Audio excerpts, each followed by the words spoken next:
We waste here to defend ourselves, defend what we believe or what have you, is an injustice to the Vice President.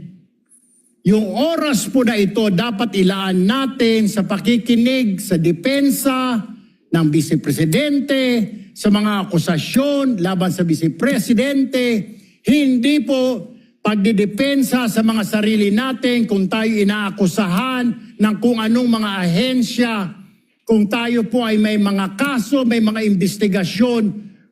This is not the right forum, Mr. Presiding Officer, Mr. President, Senate President. This is not the right place.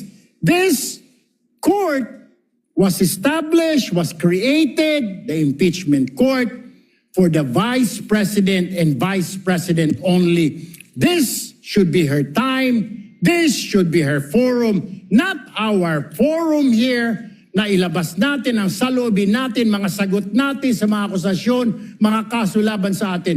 And this is not also the time, Mr. President, Mr. Presiding Officer, na hanapin yung mga kasama nating nawawala, nakakulong, dapat po doon sa Senado natin, sa sesyon natin, and not here in this court, Mr. Presiding Officer, Mr.